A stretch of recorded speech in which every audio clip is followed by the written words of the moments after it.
Friends good morning and welcome to my new vlog. मित्रों channel पर आवा तो चैनल ने सब्सक्राइब करी साथ ही बेल दबावવાનું ना भूलता। तो અત્યારે આજે આખા દિવસનો વરસાદ ચાલુ છે। આજે આખી રાત ફૂલ વરસાદ પડ્યો છે, અત્યારે બી ચાલુ છે। બહાર તમે જોઈ શકો છો થોડો થોડો ચાલુ છે।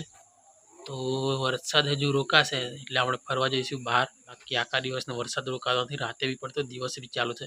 સવાર સવારમાં આપણે પક્ષીઓ માટે થોડા દાણા વાવશું, કારણ કે પક્ષીઓ અહીંયા તબેલામાં ઘણા બધા આવે છે એટલે પક્ષીઓ થોડા દાણા ખાય। ચલો જલ્દીથી આપણા માટે થોડા દાણા ઘઉં અને ચોખા છે એ વાવીને કોટ પર વાવીએ એટલે પક્ષીઓ આવશે એટલે દાણા ખાશે। આ પીપળાની અંદર ઘઉં અને ચોખા છે, તો જલ્દીથી આમાંથી ચોખા અને ઘઉં કાઢીશ અને અહીંયા કોટ પર હું આવીશ। ઘણા બધા પક્ષીઓ આવે છે, ચકલીઓ, કાબર છે, પછી લેલા છે, આ બધા અનેક જાતના પક્ષીઓ આવે છે ને અહીંયા ખાશે।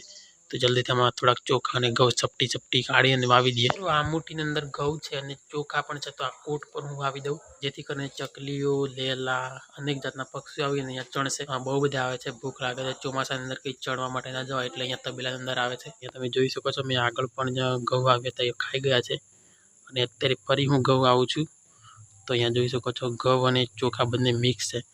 તો હવે થોડી વાર આપણે જોઈશું ને અહીંયા બધું સાફ હશે, કારણ કે પક્ષીઓ આવીને ખાઈ જશે બધું। તો તમે પણ તમારા ઘરની આસપાસ આવા તબેલા હોય તો આવી સેવા કરજો પક્ષીઓ માટે, કારણ કે અત્યારે ચોમાસું છે તો પક્ષીઓ ક્યાં બહાર ચણવા જાય, એટલા માટે પક્ષીઓ ક્યાંય ચણવા માટે નથી જતા અને આવા તબેલા હોય ત્યાં આવતા હશે તો તમે પક્ષીઓ માટે થોડા થોડા દાણા વાવી મૂકજો, જેથી કરીને પક્ષીઓ પોતાનું પેટ ભરી શકે। કારણ કે ચોમાસાની અંદર અત્યારે વરસાદ ચાલુ છે લગાતાર, એટલે પક્ષીઓ ચણી શકે એવું નથી, એટલા માટે પક્ષીઓ માટે ખાસ કરીને આ સેવા કરજો। તો આ એક નાનકડી સેવા નથી, આ એક મોટી સેવા છે। તો તમે બધા એક આ નાનકડી સેવા કરશો તો તમારું મોટું કાર્ય થશે અને મોટી સેવા થઈ જશે, એટલા માટે આ સેવા અવશ્ય કરો એવી આશા રાખું છું। બાકી મિત્રો તમે અહીંયા આપણી ભેંસો જોઈ શકો છો, અહીંયા બે ભેંસો બેઠેલી છે, ગાયો જોઈ શકો છો અને ઘર આગળ તમે જોઈ શકો છો ગાડીઓ પડી છે બહુ બધી, અને તબેલાની અંદર બે ભેંસો બેઠેલી હશે।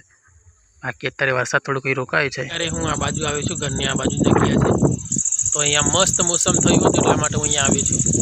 બાકી અહીંયા એક ઝાડનું ખેતર છે જુવારનું, જોઈ શકો છો કેવડું મોટું ખેતર છે।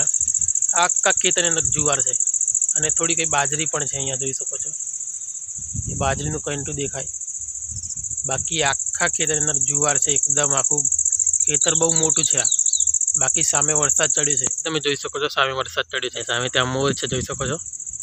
બાકી કેટલું મસ્ત મોસમ લાગે છે, એકદમ ઠંડો ઠંડો પવન આવે છે, મસ્ત મોસમ લાગ્યું એટલે આ બાજુ આવ્યો હતો। અહીંયા જોઈ શકો છો પક્ષી દાણા ચણી રહ્યું છે,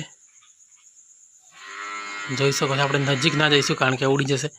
એક બીજું પક્ષી આવ્યું, બે પક્ષી દાણા ચણે છે, ચણવા દો, કારણ કે નજીક જશું ને તો ઉડી જશે।